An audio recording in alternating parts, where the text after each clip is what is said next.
Welcome to Dear Alice, a lifestyle approach to interior design.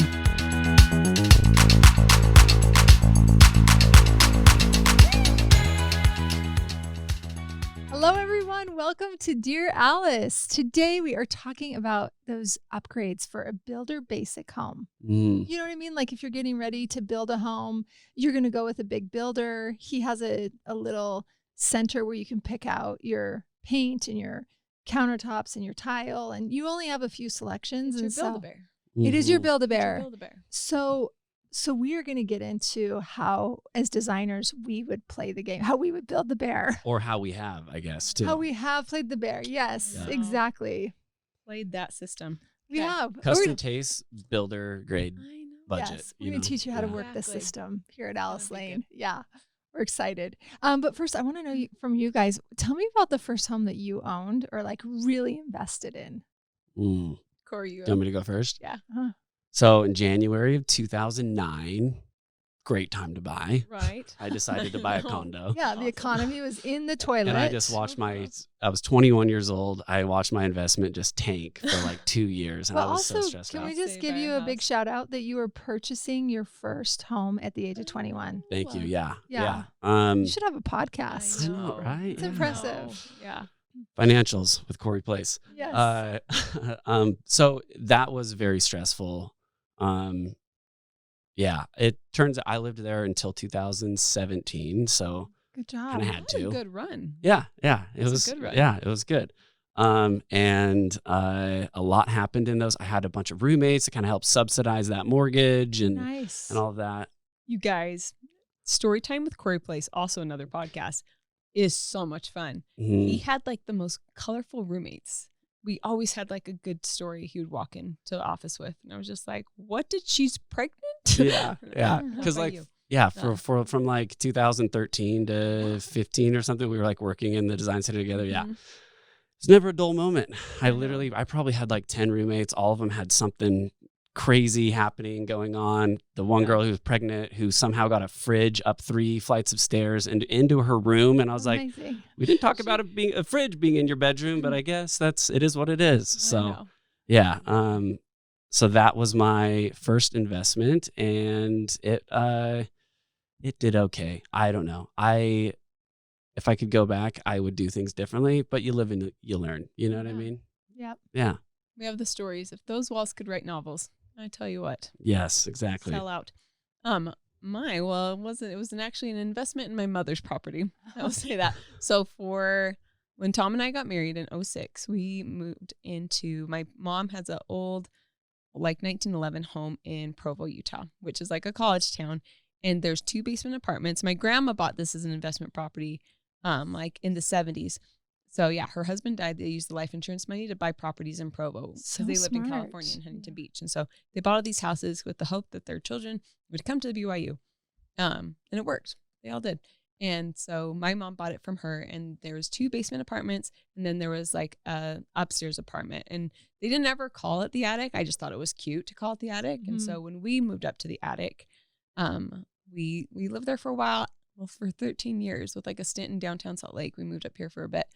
But we just turned that whole thing around. I tell you what, we know too much to sit in a rental and not touch it, guys. Yeah. Yeah. So we did like a new kitchen. We did new everything. Yeah. In that place. We did new bathroom, new kitchen, and it was so cute. So it really was. As far as like blooming where you're planted, like we shoot that. We should put pictures up. Yeah. Let's put some pictures up of the attic. Yeah. And I mean, like we lived there from 2006 to 2020. You guys have to picture this. Right? So Suzanne's mom, Provo grandma, lives on the main floor of this house. And then Suze was living in the attic. And then below are 2 basement apartments. So this is a really big, old historical home. So anyway, it's kind of idyllic because your mom's just downstairs. Nice. What was the square footage? So, like the square footage, noted we were like really vaulted and lots of pitches, which was charming. But the actual footprint was about 1,400 square feet. So like a good size for an attic, you're calling, right? And so it was really, really fun. Like we brought like our first baby there, and like it's just, I don't know. I have the fondest memories of the attic, and it's funny because all my brothers and sisters, like they live in like elsewhere in bigger houses, and like yet the grandkids all still want to have Christmas at grandma's. And so like they would cram up all the little grandkids and everybody would come up to the attic and they would sleep there while Santa came and like delivered presents downstairs. So there's just like this idyllic memory making like in the attic for all these kids. And it just was magical. And so I don't regret the investment, especially because it was my mom's property.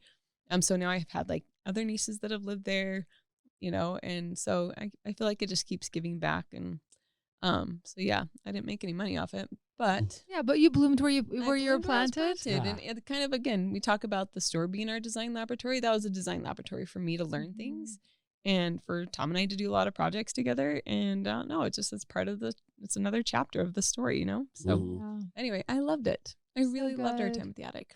I loved your time at the attic too. So Adam and I moved to Virginia when we were first married. And after renting there for a year, we decided to go ahead and buy something. And one of our good friends was a realtor, and she really took us through the process. And when I think about first-time home buying, I have the most amazing memories of it because the realtor was so good and just kind of carried us through the whole experience. And I trusted her so much.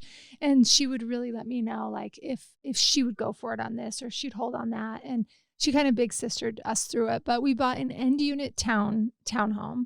So it was 4 stories and a garage on the main story. And then there was like 1 room down below, and then you would carry your groceries up 2 flights of stairs to the main level, which was really flights of stairs up. Bedrooms were on the top level, but it was really fun. We didn't have any kids yet, and we just felt so urban, living right outside of Washington, D.C., about 20 minutes. And we just slowly picked away at this. We didn't get to live there very long, about 2 years before we moved back to Utah. But when I think about buying my first home, I just get such magical feelings. It's different when you own it, you know? Yeah. And when it's your first one, it's like that scary excitement. Yes. Yeah. Definitely. And you're like pulling in and you're using the garage door opener. You're like, I own this place. Yeah. I was 25 when I bought my first place. You were 21. Really yeah. Yeah. But it was really fun. So we just thought it would be fun to sort of get back into the groove of our first homes as we talk through this. Because sometimes when you're building your first builder basic home, it might be your first time buying a home, or it might be that you've been in something smaller and now you have this opportunity to move to a neighborhood with grass, and you're going to go with a builder that has a good reputation and he's building a lot of these other homes, and you're going to just use the options that you have to make it better, or you're going to do some of these things aftermarket. So we're going to take you through, we're going to take you through it, what we would do. Yes. And we've been doing, we've been interviewing a lot of like the people in our design firm, our team, because a lot of them are in this like moment of upgrading a builder basic home or building a builder basic home. And we know a lot because we're designers and we know a lot of people. And so what are the different ways that we can make this look up leveled? And I think there's a lot of tricks too. Cause again, if you try and do the things that you want to do, like through the builder, sometimes like it's going to be 40% more for this like thing that shouldn't be 40%. So anyway, we're going to share about a baker's dozen, 13 tips on things that we would do if we were in the seat of building, trying to customize and make it feel a little bit more designer on a builder basic home. So let's get into this it. Topic comes from a listener question. Yes. So we'll read that and we'll jump into it. Perfect. Her name is Cara Frederico, and she wrote, on a previous episode, you had mentioned a friend or employee who recently built a builder grade home, but was able to make her home look like a custom build because of the design choices she made. Could you do an episode on which upgrades to focus on to make the home feel more custom to you? I would love to listen to an episode that explored this topic, as I am building a new home and struggling to figure out where to include more upgraded or custom designs. Excellent. That's we got you. Yes. I know, this is for you. Yep. So we're going to start. Our number one thing we have on here is cabinetry. This is one of the biggest line items in a build. And one way that we believe you can make your cabinetry look a lot better is either, number one, you're going to ask for taller cabinets to go to the ceiling if it doesn't show that in the model home, or they might show it and it might cost more. And you're like, ooh, do I spring for it? Do I really want that open area above the cabinets, that dust collector, if you will? So we have 2 options for you. If your cabinets can go to the ceiling, upgrade that for sure. That's our option 1. Option 2 on this is if you can't take the cabinets to the ceiling, if they don't offer it, ask them if they can fur down a soffit over the top of those cabinets so that those shorter cabinets do dive into something. Mm-hmm. It's gonna pull your eye all the way up to the ceiling. There's no dust collector, which is a real dated look right now in all cabinetry. So we want to try and avoid that at all costs. It's gonna reach your ceiling. And then the other thing we would do is we would upgrade the cabinet. So we would ask for a tighter gap between the cabinetry doors because for some reason they're really far apart. There's these huge rails in between, and it's just something that looks really basic. So if you could get a bigger overlay on your door to have those come really close together, that's the look that we want. Then it kind of gives you like almost an inset look without paying for the inset. Yeah. The other thing I would say about that, and I do this when I build cabinet jobs, is for people. I don't do that as much anymore, obviously. But I did it for my own home. You obviously have 2 hinges on your doors. The soft close hinge is about $5 per hinge more than just the regular. Yeah. And in my opinion, they kind of close a little too like slowly. So what I did is I did a regular hinge and then 1 soft close, and then that kind of gives me like that speed that I want. They're not like clanging, banging shut type of thing. So, and if I had 44 doors. I remember because I had to sand them all and build them. It was insane. Know them well. Yes. So 5 times 44, whatever. That's what it saved me in doing that. Yeah. And then I got, the soft close. Cause again, like we were just talking about, you go to your builder and you're like, hey, I want this. And it's going to be, 40% more than it would be, had you just either done it yourself or went a different route. So pro tip, 1 soft close hinge, 1 non, it's going to be great. I love that. What That's a hot right. tip. Yeah. That's really smart. Okay. Awesome. So the cabinetry was our first. Number 2 is hardware, and we love hardware. I think that's such a jewelry piece of the whole design. And so there's a couple different scenarios that we talked about before this, is that anytime we go, if we were to go to one of these places and they're saying, pick out of these 10 pieces of hardware that probably aren't really great. Our first option would be, say, we're going to buy our own, and then can your cabinetry maker just install it? So I only have to buy it once, and I can buy it well, and I can buy what I want. That's our first option. So do that, because you'll find something much prettier, and then hopefully they'll just be able to install that for you. The second, we talked to one of our gals here that works in ALID, and she built a builder grade home.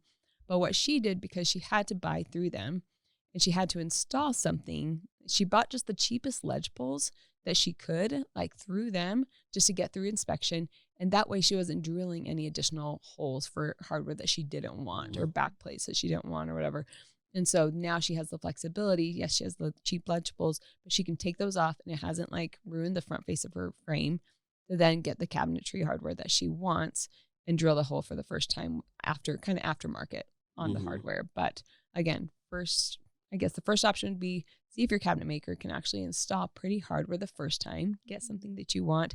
If you can't afford that yet, then just do something like a simple ledge pull through them, get past inspection, and then when you can afford, do the upgrades on the really great hardware. Yep. So another tip to that. Yes. There's a company called Kreg, and it's Kreg, and they make like jigs, or templates for almost everything cabinetry or woodworking. And they make a little one that's like $20.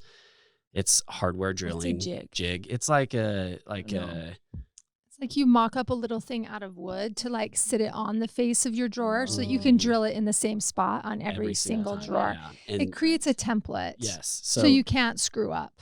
Exactly. And I would say, like, you don't even have to be very skilled at all to be like, you have to read a measuring tape and you know how to use a drill, and you can drill your own holes. And it's adjustable, so it can, span any like width of hardware or whatever. So you set it to that, center it on your thing, and you just drill them, and you're done. You take that to the next one, and you just do it. The same thing. Yeah. Yeah. So you don't have to be. And generally speaking, if you do have to drill your own hardware, they usually put a piece of Scotch tape over the drawer and drill into the Scotch tape, just so that you don't get any fray around that knob when you're drilling. Yep. And then you pull the Scotch tape off and then put the knob in, right? Exactly. Yeah. And it, like, the bit that you have will it'll grab the tape more than it would like the lacquer finish, and just like, you know what I mean? Yeah. that just reminded me of like Wayne's World, and I he's know. like, beep, beep, has that gun. But yeah, so yeah, that's definitely, and then put the tape behind that you want to get any blowout. Always like go into the drawer, because if there is some fraying, you want that to be inside and not the outside. Good point. So Smart. Yeah. Smart. So glad that we have a cabinetry expert on this one. And Thank you. Corey, Yeah. wouldn't you also say if you're drilling them to take the drawer out, stand it up and then drill down? I would. Yeah. Yeah. You don't want to. And then you're not breaking your back, and you're like laying on the floor or the bottom one. It gets really hard. So yeah, I would do that. Again, those are easy to take out. There's two little things, levers on each side of the drawer glide, pulls right out. We're just telling you this in case your builder says, no, I will not drill your hardware in for you. That's a liability for us. That way you're like, no big deal. I'm going to Kreg. I'm getting my jig. I'm getting my Scotch tape. I'm getting my friendly hot neighbor to come over here My drill on. and help me screw these on. Yeah. Or whoever's really handy in your life. Exactly. If you don't dare do it. Yeah. Yeah. It's it not is a big easy, deal, though. and it's worth it. Yeah. It is. So that's Hardware. number 2, hardware. Number 3, we have, The hood. yes. Yes, man. This was one that I did in my own home. Sometimes your builder is just gonna go path of least resistance. Mhm. You know, their goal is to get C of O so they get paid. You Yeah. know? Yeah. And whatever, this is the quickest way they can do that to get onto the next job. I understand it. I get it. Yeah. You know, that's their business. That's their business model. So because of that, it happened to me as well. Like with the framer, they just did not frame up the hood I wanted. And 3 times, finally, I just went into the house and I took it off the wall and I built my own. First, I looked into like a couple of kits, and they had some really good kits out there. Hoodsley.com. So Spell it. HOODSLY. Uh-huh. They have like semi-custom kits, and they could, if you wanted to, just build you an entire hood, custom hood, Nice. ship it to you. That's awesome. Wait, let me first back up. Your builder grade home is most likely going to give you the option. They're going to put your microwave above your stove. We do not want that for you ever. So if you have the option to put that somewhere else in the house, I like it below the countertop. Works perfect there, and nobody has to stare into your dirty microwave, or find another spot for it. Put it in your pantry. Yeah. So we're saying to you, don't do the microwave over the stove thing. Get a hood. And then Corey's telling you his best tips on getting a hood. Yes. So Hoodsley, that's a great option. You can also, have someone do it locally. Yeah. Maybe the guy that's doing the cabinets. Honestly, the guy that's doing the cabinets for your builder grant is probably not local. They're probably overseas cabinets. So they're just, plugging them in. Exactly. Yep. But it's not hard to do. And I feel like it's huge bang for your buck, especially over having a microwave above your range. Yep. So, yeah. That one, if you're going to do yourself, though, a little bit more difficult. Not going to lie to you. It took me 3 attempts. Yeah. So it was tough. Hoodsley, you did Vent-A-Hood. I did Vent-A-Hood. Talk about that. Yeah, I was sourcing all of my appliances through Mountain Land Design here in Utah. It's an appliance shop, and oftentimes your appliance shops have a relationship with Vent-A-Hood. So I got the shape I wanted, and then I made it semi-custom. I had them add brass straps to mine and to do a brass face, and it looks great. It's been a decade. I still really love it, and it was super easy to do. So some of an option like Vent-A-Hood's going to be probably more in line with some of your custom homes, but it's much lower price than getting a custom hood made, which is what we do often in Alice Lane Interior Design, is big custom hoods. But again, in the topic of on our builder basic homes, just getting rid of the microwave is step number 1, and doing at least something from Hoodsley, right? Yeah.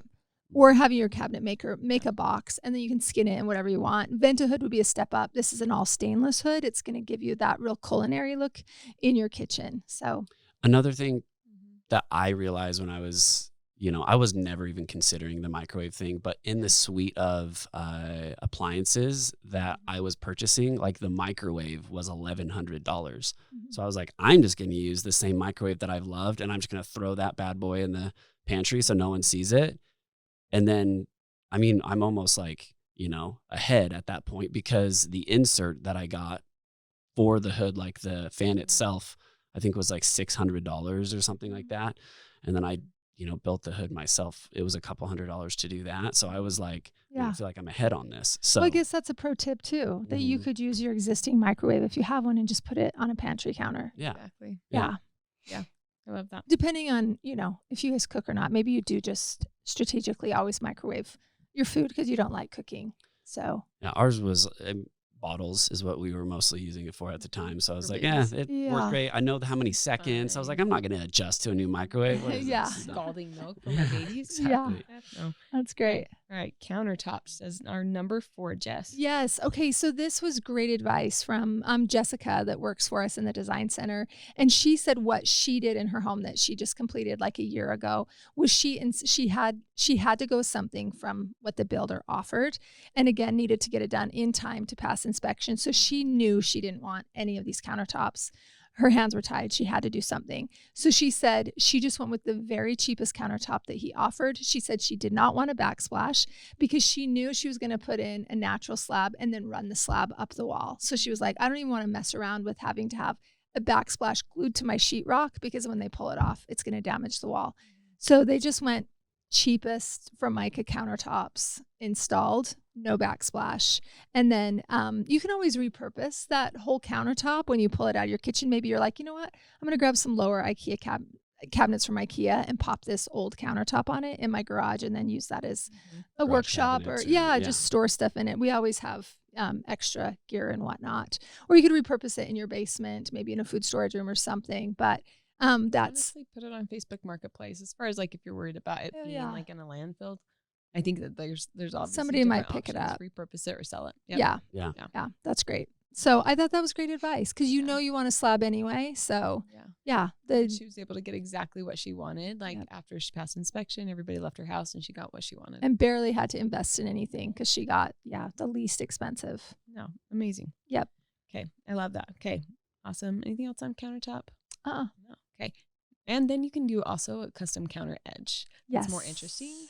Too, if you're going to do your own. I think builders like usually have like a 90, like they don't have very many options. So you can get a lot more custom, which I think will add to the value and the designer look of your house. So also most builders take the cost of it and then they'll just add like 15, 20%, whatever their markup is. So if you're just like, hey, I'm just going to pause on that, do the cheapest, and then I'll just go do it. Again, you're going to be cheaper, kind of generaling it yourself, so sourcing it yourself. So, yeah. And I guess the tip on that too is just kind of like the hardware ask. You could always ask and say, can we just go ahead and can I just get a slab that I actually like and just do that one? So I would ask for sure. And if your hands are tied like Jess, then for sure do what you have to do. Or you might even have to save up for it, right? Because we all know slabs are several $1,000s and you're in the middle of this huge the most expensive purchase you make in your life is generally a home. When you're building, you just feel like you're bleeding money the entire time, right? So you're like, I'm going to live on this awful countertop, which will also be very motivating to pay for that slab in a year or two once you start to get things normalized, and then you work toward that dream countertop. Totally. Yeah. Awesome. Okay. Number 5 is lighting. Okay. Another thing that we got a tip from Jess that built the home about a year ago is that she just didn't do any of their lighting packages and she installed all of her own fixtures. So she had them wire for the spots and she was very deliberate in like where she wanted the lights to go. I say this because I think it was and I see this in a lot of like builder grade homes where you go in and someone has their dining table here, but the light is over here and it has like zero relationship. I'm like, who put this together? This is so sad. And then no one ever changes it. And so you always have this off-centered chandelier floating around on the ceiling. And so if you can like just have them like pull a whip and you can actually like you can be intentional about where you want these lights to be and you can have good lights because the lighting packages. And again, if you buy something from the builder, it'll be there and then you'll forget to replace it possibly. And then you'll be living with an ugly light fixture. So just opt for no light package and get your own fixtures, but just have them wire for it. And also on the placement of cans, electricians love to just like pepper cans everywhere and they put them too close together. And I feel like on a lot of these less expensive homes, they just don't like line them up and they're just kind of just like hopscotching all around. It's like that connected dot game. Each room is its own thing, even if they're like adjacent to each other. Yeah, but nothing is ever lined up. So I would say like if they're going to be putting your cans in, just go for fewer cans and make sure that they're lined up in a really lovely grid if you're going to have them. So those are probably our biggest tips is just like get your own lighting after the fact. It'll pay. I know that you always talk about, like, even with your house naked, your lighting was the thing that like you could walk through it, no furniture, and be like, this house is amazing. Yeah. Because the lighting was so good. It makes the biggest difference. It really does. And you don't want to invest in anything the builder has. You're not going to buy his boob lights. You're not buying the bad chandeliers. You really could spend like double digits of thousands, like 10,000 on a lighting package.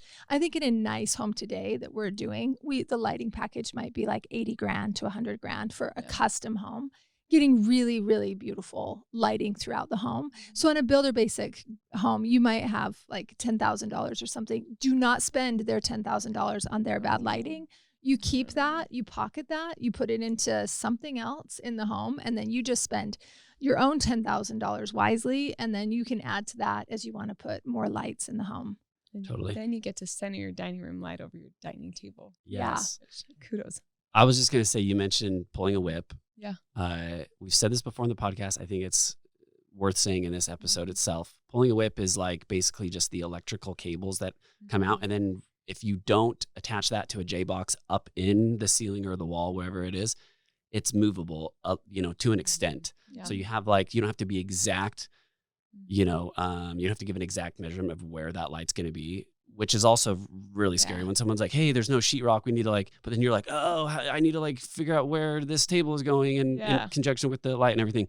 So if you just ask them to pull a whip, they can do that, and you can get it close to where you need to be. So when you come back and install that light or have your electrician do it, they'll get it exactly where you want it. And they'll put a cap on it until you get your lighting installed. Perfect. Exactly. Yeah. Put your cans in, put caps on, pull the whip, and then you get to do what you want to do. Well, and I would say, for those of you that aren't designers and aren't working in AutoCAD and don't know exactly where your table is going to land, then you move all your stuff in. You get your table exactly where you want it, and then you know exactly where you want the chandelier because it's going to be centered right over that table. Mm-hmm. And then you feel like you just built yourself a custom home because your fixture is exactly where you want it. Yep. So satisfying.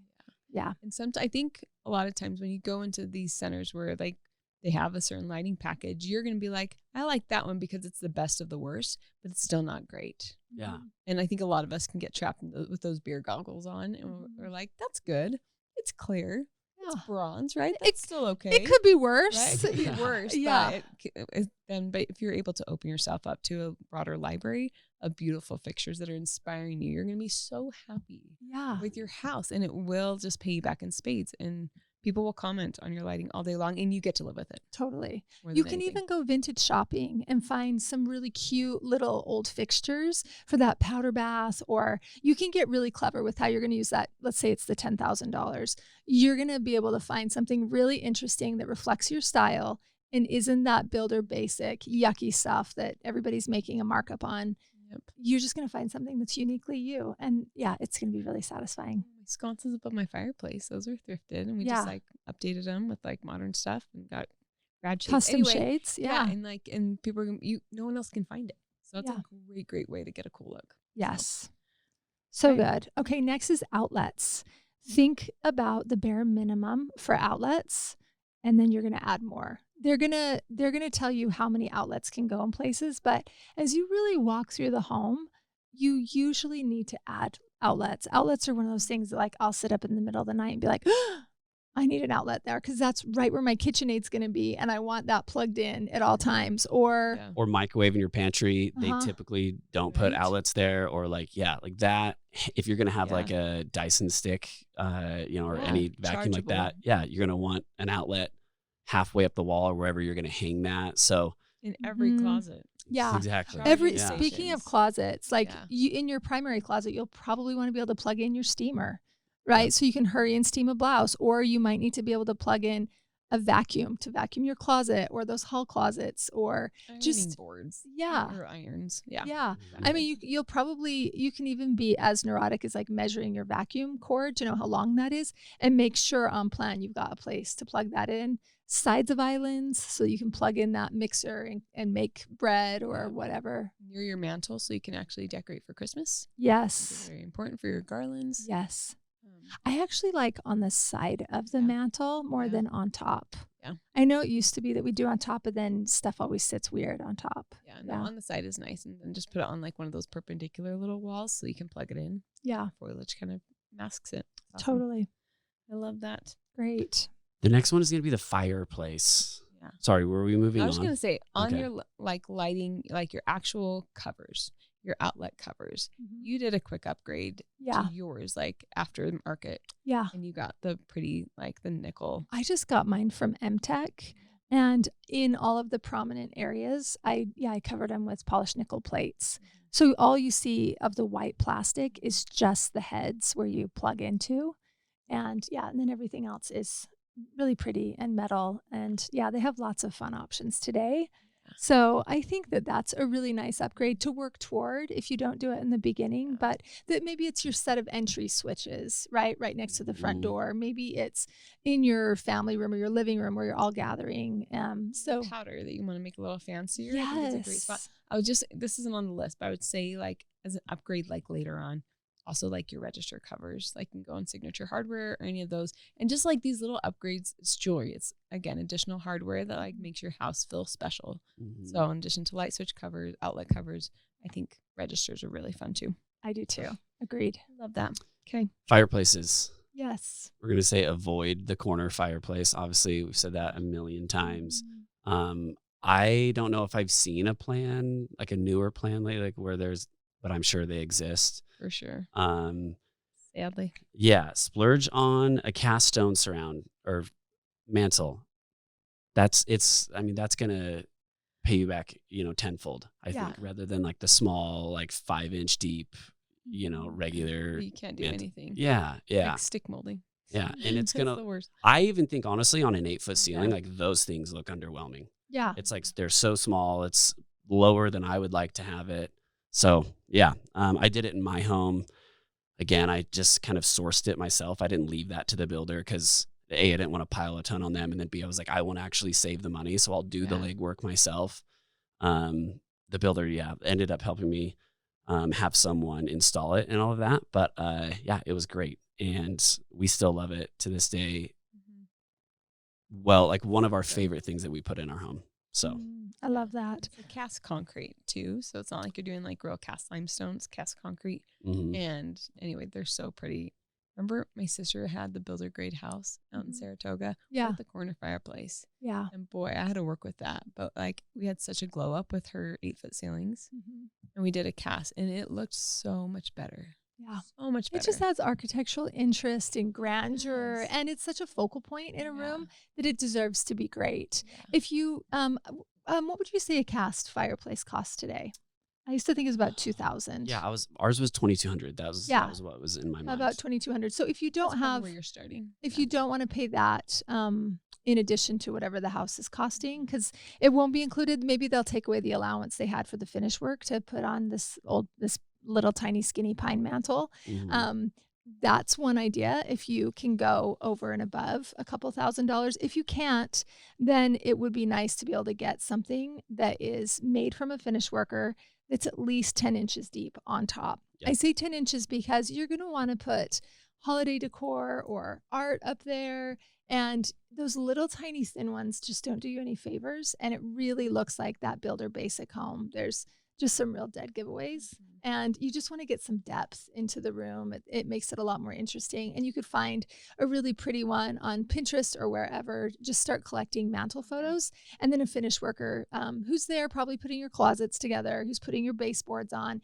You can ask and see if he could build you a mantle like this, and you show them your photo. Guys, another hot tip too is like Etsy. Like Etsy has so much. Like if you want to just buy a mantle like out of carved marble, out of anything, like you can find some really great stuff from Etsy and like at a fraction of the cost, really rad marble. And again, it looks like a custom home, but it wasn't. You didn't have to have someone custom carve marble in your home. Right? Yeah. So anyway, that was a hot tip that's worth sharing. That is a hot tip. I will say this with your firebox, whatever you do when you're trying to figure out the size of the mantle, you have to have 10 inches of non-combustible material around the firebox. So that means you're going to use probably tile or stone, something that's not going to be able to catch on fire is what non-combustible means. So off of the edge of that firebox, you're going to measure 10 inches on both sides, and that can be the width of your mantle. You can go bigger than that as well, but that's the minimum size. Yeah. So if you're trying to figure out, well, how do you know what size mantle fits? That's going to be your minimum. Measure the 10 inches around, above, below, and on both sides of it, unless your firebox can sit on the ground and you can do like a little hearth. That's going to be our number one first choice for you, is to do a big enough firebox that it can sit on the ground. Yeah, and that's just a ground hearth. So we're not talking about the ones that sit above. Firebox sits on the ground. You have a ground hearth that's non-combustible. So, and that's the prettiest look that you can find. Yeah. So I love that. Great. Okay, number 8 is mirrors.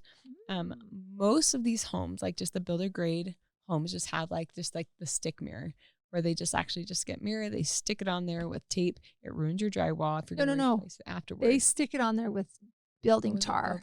It's black construction adhesive. Yeah. Shame black on them. tar. Shame on them. And they put it on the back of that mirror, and then they stick it to the wall. Yeah. And you can never get that thing off unless it's with a crowbar of some sort. You're busting that sheetrock up. Shattered mirrors everywhere.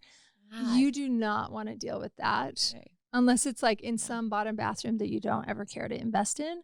But we would say do not do the builder grade.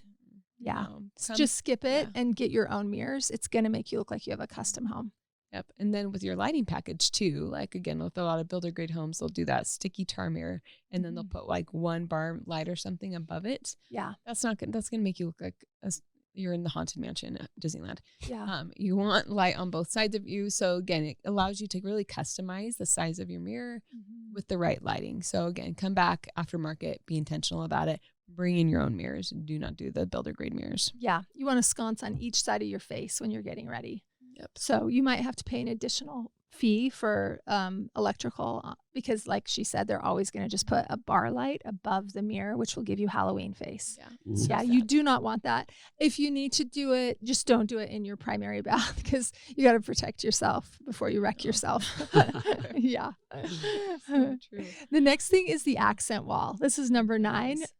One of the things that we keep seeing, we're actually seeing it in real estate shows on TV as well, where they're not just any real estate show. Like what was it? Was it $1 Million Listing? Yeah, $1 Million Listing. Jeez. Where all of a sudden you're seeing them do behind the bed wall finish work, which is like diagonal lines and like cut ice intersecting. I know there's this really bad trend probably like 6 years ago at market called cracked ice. And it was kind of like this shattered look. And they were doing it on the face of armoires and on the face of sideboards. And I was like, why is this happening? Too. Cracked ice is not a thing. This is just like a lot of angles and really cacophonous to look at. So they're doing this kind of modern installation now with finish work behind the primary bed wall. And then they're painting it like a sage green or a dark gray or a rust. And then the bed goes on this one wall that has finish work on it with all these weird diagonal lines. Do not do this. And they charge you for it. They're like, this is an upgrade. I'm like, why? This is a regret. Yeah, exactly. This is a regret in the making. Yeah. I'm sure everybody's feeling like young and fun and flirty when they're looking at it and like, oh my gosh, I could suddenly have cool points because I'm going to have this awesome wall of cracked ice behind me. I don't need a headboard because I got that thing behind me. Yeah, I'm just going to shove a mattress. Up against it. Oh, do not do it. You're going to regret it in a few years. You should regret it right now, but sometimes it takes people a while to realize, that they are or aren't this personality. We would say if you're going to have trim, you're going to carry it around the whole room. If their option is cracked ice, don't do it. You do not want a full room of diagonal lines going in different directions. Yeah. But if it's tastefully done and it looks like paneling, don't just panel one wall. We get that question a lot in the dining room. Do I just panel the one wall that I'm looking at? And you're like, no, wrap the room in it. It's going to look so much better. And those other walls aren't even as big as the one big wall. So it's going to add cost, but not as much. Yep. So, yeah. Okay. Trim the whole room. Oh, thank heavens we said that out loud. Yeah. Yes. Hope this podcast didn't come out too late. Yes. Please pray. Okay, number 10 is paint. The power of paint. We've talked about it before. And this is one of those things that even if you don't know exactly what you want each room to be, just do something basic while the builder just needs to get you in and out of there. Well, we'll get you in there. And so just like keep it neutral. And then when you come back and you identify what you really want these rooms to be, if you haven't already, then just like paint it yourself. It makes such a huge difference. If you do have the foresight to be like, have a really beautiful plan, you can tell the builder, but I think like the upcharge for the paint change with them can climb in price. Oh yeah. And so doing it yourself will probably save you money. Because then you can like really, and it's kind of nice too to sit in a house for a second to understand what the light's doing and what the mood you want it to be in a home. So I think that's good to just like be patient with yourself. and then just buy the paint when you're ready and plaster the place. So, Suze, you're Wallpaper. saying just choose your favorite neutral, Yeah. paint the whole home your favorite neutral, and then add color as you live there, and you know exactly what you want that room to be and how you want it to feel. I think so. Yeah. Yeah. I love that. Yeah. That's great. Agreed. Cool. Yeah. So don't be afraid of paint. Love it. The next one, I will die on this hill forever. Carpet pad. I think that is such an overlooked, like, important part of your home. And they're like, oh, we'll just go with our standard one because everything's I don't know. That it's going to be good. It's a way to cut so the eyeballs don't see. And so your builder grade home is always going to come with the smallest, lowest, least expensive carpet pad. The pile of carpet. I was in a home one time, obviously it was new, took my shoes off, and I was like, it literally felt like I was standing on concrete. I was like, that is, wow. It almost feels like the entire $500,000 that was spent on this home plus was a waste, because it's like, you have to walk in it. You know what I mean? You're not floating around. Like I was glad I went for, I think it was a 5/8 pad or something like that in my home. My wife's grandma, she's passed away. She had a home in Idaho Falls. I met her a few times. I went there. She had super thick wool carpet she loved, which I just thought was super cool. And then she had the people that came and installed. She was like, I want triple pads under. So she had 3 pads. No way. Yeah, it was soft on the joints. Yeah. It was like she was wearing slippers everywhere. Yep. I love it. A home memory slipper. foam. Yeah, exactly. I Was it too much or was it great? For me, it was too much. Yeah. So I don't recommend that. Yeah. But I would take that over, just the With her 1/4 old inch bones, pad. That's awesome. Yeah. Exactly. Good for her. Yeah. She knows herself. Yep. And she just did it. She splurged and she made it happen. It's Yes. super cool. I've never Yes. seen triple pad or triple rug pad installed anywhere. She's the one that So, loved French design, yeah? Yes. Yep. Yeah. Good for her. I Good for love her. a triple I love her. pad grandma. Yeah. I love Great. awesome. Yeah. Okay. Let's talk Okay. about appliances. Oh, man. All stainless steels. I like all stainless steel in the kitchen. Yeah. Yeah. It's beautiful. I don't know if they're going to offer to have some panel ready, but I would rather see stainless than white. For sure. They might tell you that you're going to do this in white, that's what's in the package, but just splurge and get them all matching. Yep. You're going to get matching handles with all of them, and it's not going to feel like a garage sale of appliances. Mhm. That's my Okay. pro tip. Do you guys have anything to add on that? Don't do black. Yeah. That's all. Yeah. That's my tip right there. That's great. Okay, so that was our dozen, and now for the baker's dozen, number 13. This is the aftermarket stuff, guys. Great. So you've moved into the house, or maybe like your builder's really cool, and he's just like, yeah, bring in your own people. Probably isn't going to happen. So this is stuff being aftermarket, one of which is finish work. I think finish work can add so much value to a home in the paneling that you do. I know that you did paneling. You love Tiger Oak. And so I remember you and Mari wanted to do paneling in your entry to kind of resemble some of that. I'm sure you did it. Yeah. Because you're Corey Place. But coming in after with a finish worker and really kind of again, you're going to live in this house for a second and you're going to be like, I love this room and it's become my library. I want to really outfit this with great finish work, built-ins, paneling, all the things. Bring in a finish work after the market and it's going to look so good and so much more expensive than just, I don't know, IKEA shelves or whatever, these are things that will upgrade your home.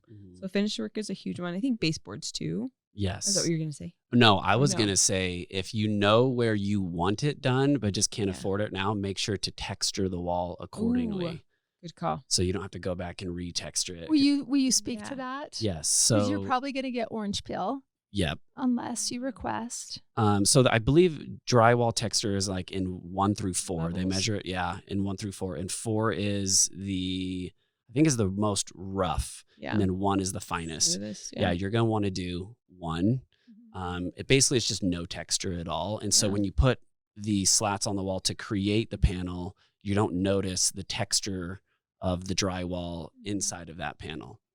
So Smart. that, or where you're going to wallpaper as well. If you know Yeah. that's going to happen, easier to do it Yeah. in that stage, because you'd have to retexture it, sand it all, paint it again, and then put the panel. It's good, yeah. Or a lot of people wouldn't know that, and they would wallpaper over the texture, and then your wallpaper will look like it has Start acne. peeling. Exactly. Yeah. Yeah. It's all pitted.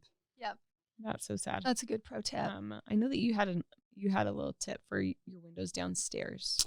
Yes. So I just decided to do no sills because I don't like the standard, like it was, it's the flat stock and basically it's just like with a thick header up there. Not my Very thing. Craftsman. Yeah, very Craftsman. Yeah. If it's in your house, it's great. You love it. That's awesome. Wasn't my thing. So I just like opted to do none. So yeah, I just basically, they treated it like another corner in the home, drywalled it. And then I came back and did it in spaces like my primary and my front room, my music room, just where I kind of wanted to have it. And so, that saved me a little bit of money and a lot of time from having to take something off of the wall that I don't like. Yeah. So. Okay. I love that. One of the other points we were going to make was also blinds. I think that is a really strong way to upgrade your home, from just like even the wood slatted blinds. We never specify those in a home. We're usually using roller shades and you can get those at the shade store. You can get those at Home Depot. You can get them at Lowe's anyway, and have them like cut to your home, which is really great now that you don't have to just go. We usually use Hunter Douglas or Lutron, but you can get them anywhere and it's going to look a lot prettier so that when you're not using it, you can have your whole window open and not, interrupted by shutters or by weird blinds. Yeah. You're saying use shades, don't use blinds, and don't use shutters. Yeah. Yeah. It used to be that you'd have to go with a mini blind, and then it was like a vertical blind. And then it was larger mini blinds, had large louvers, and then it went to shutters. And we haven't done a shutter in the whole time we've been in business in 16 years. Yeah. Plantation shutters aren't really a thing anymore. At least they're not in any of the projects we do, but we do love a shade. And a shade is something that's going to be driven down by a little beaded chain. And you can operate those manually if you don't want to spend the money for it. And then add draperies over the top. Yes. That shade is going to allow you to control the light and give you privacy. And the draperies really, their job is just to really live on the two sides of the window. You don't really draw those open and shut every day for light control. It's just too much labor. And nobody ever really puts them back right or pulls them out right. And it's just too labor intensive. We're just all tired for at shade. The end of a day. Just roll down that roller shade and keep the draperies pretty. The draperies are, we often call those, it's like mascara for the eyes, right? It's beautiful and your eyes are open and your windows should be open, right? Yeah. And then your draperies live on the walls right next to it. And they are going to help absorb sound. They're going to warm up the home. They're going to stretch the eye. They're going to make the house feel finished. So think of your draperies like that. And then think of your blinds shades, as sort of the harder working part that you're going to be operating daily. Yeah. Yep. Yeah. So those, in addition to the furniture and art and all the other things you're going to do to make it pretty, those are our 13 Baker's Dozen tips on how to upgrade your builder grade home. Yes, I hope this helps, and I hope that answers your questions. Also, if you guys are about to start a new build project and are looking for design help, we're currently booking projects in Alice Lane Interior Design through 2025. So just reach out to us at alicelaneinteriordesign.com if you'd like to work together. And if you love the podcast, will you leave us a review and a 5-star rating? That helps other people find us, and it helps us move up through the charts so that we'll be able to perform better. And last but not least, if you guys have an episode idea, we love to hear them. Just send those to dearalice@alicelanehome.com. Thanks so much for listening. We'll catch you guys next time.